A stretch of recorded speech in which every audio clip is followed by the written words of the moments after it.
2016, the world was shocked by the sudden deaths of Carrie Fisher and then her mother, Debbie Reynolds. They died within 24 hours of one another. For Todd Fisher, they were very personal losses. Debbie Reynolds was his mom, Carrie Fisher, his big sister.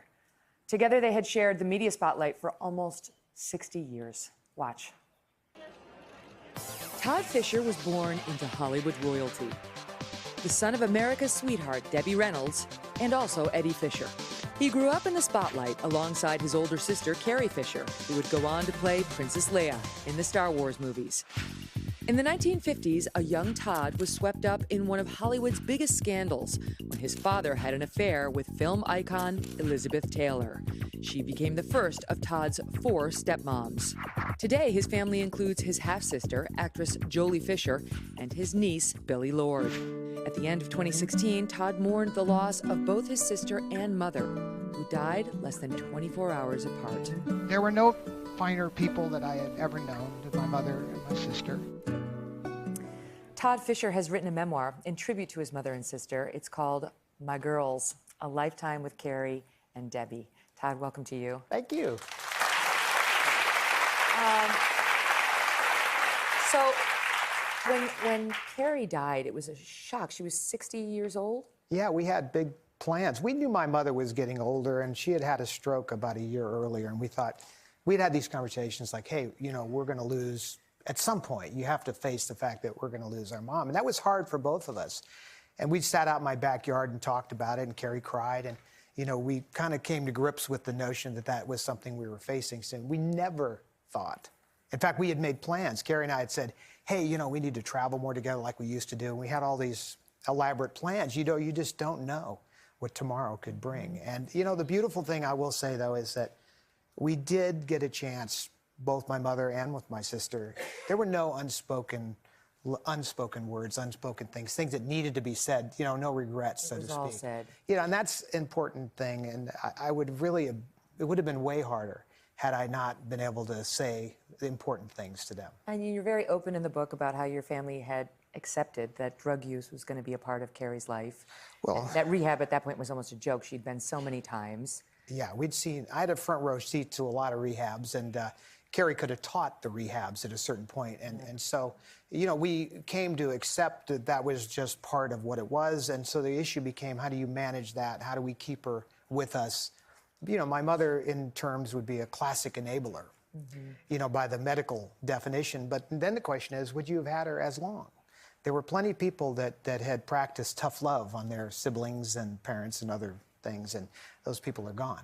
So I thought we had a pretty good run. 60 years, you know, was a good run. Given the extent of the drug use, yeah. Oh, well. What I thought it was so interesting that you, because we all went with this story that your mom died of a broken heart, right? Within 24 hours, she died after Carrie died, and you make the point strongly that that's not true. Now, I got annoyed, in fact, when people kept saying that, because the usual, that is sort of the pat response, you know, or it seems to be the obvious response.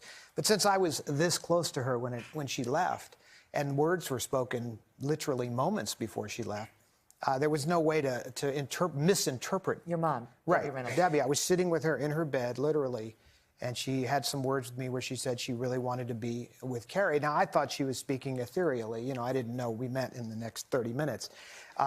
You know, but my mother knew how to make an entrance and an exit. You know, they taught you that in Hollywood, and I did not know I was witnessing anything of the sort. She was just kind of recapping things that she wanted me to handle. Or, you know, I had said, for an example, she had said, I don't want a big fancy memorial tomb, you know. And then she said to me that just literally hours before she left, you bring up a good point. Maybe it would be good to have something, because now that Carrie was gone, she was thinking the fans might want to come and see Carrie. But she's saying, I might want to be there with her. So she's just recapping these things. And the next thing she knows, she's literally just closes her eyes and says, I want to be with Carrie. And now, that was it, that she wanted to be with her, to have her not be alone as it had been from Carrie's birth. That's right. We have to pick it up there, squeeze in a quick break. Coming up, what it was like to watch Star Wars for the first time while sitting next to your sister, Princess Leia. And we're back now with Todd Fisher, who's written a memoir called My Girls, about his mother, Debbie Reynolds, and his sister, Carrie Fisher. So on the subject of Carrie, Star Wars, huge. It's how we came to know her and love her. Our princess. One of the things she revealed in 2016, right before she died, was that when she was filming that movie, she was 19, Harrison Ford was 33, he was married at the time. She and he had an affair. Yes. And you say in your memoir, she regretted revealing that. Why? Well, initially, she didn't think anything of it. It was part of her diary. Literally, that book was based on her diary that she had written during the film. And my mother had saved that diary for her. And then she wrote this book based on that. And she had no idea that it was going to make as big of a deal as it did. She thought, oh, those are Victorian days. My mother was like, yeah, you shouldn't say this. Maybe leave that out. And she's like, no one's going to care anymore. It's so long ago. And it became a bit of a backlash. There was an element of people like, whoa, she's married, et cetera, not a good thing. Maybe you don't want to admit that. And what was interesting is at first Carrie was like, no big deal. Then I was sitting there one day with my mom and Carrie was like, maybe that wasn't such a smart idea. Maybe you were right about this one, Mom. Mom knows a few things. Is it true that she thought Star Wars might be the end of her career? Oh, yeah. I was sitting in the front. Well, when we arrived at the back lot for a screening of Star Wars before it came out.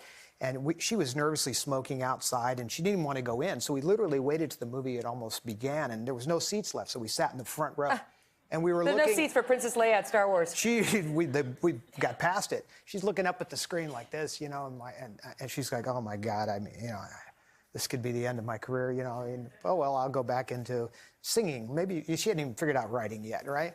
And anyway, that spaceship flew over, the battle cruiser in the beginning, and I looked at her and I said, hey, this is no B movie. And the rest of course, is history. I mean, she immediately understood. Every other movie after that, like when they're making Return of the Jedi or Empire, they knew those were going to be huge hits at that point. Yeah. But Star Wars was very different. Everybody was nervous. I loved her in When Harry Met Sally. Oh, that's a great part. It was a great movie. Debbie Reynolds was, Carrie Fisher was amazing in it.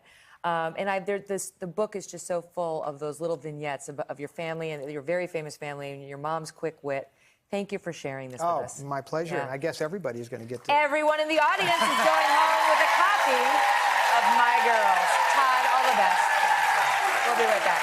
Hello, Today fans. Thanks for checking out our YouTube channel. Subscribe by clicking that button down there and click on any of the videos over here to watch the latest interviews, show highlights, and digital exclusives.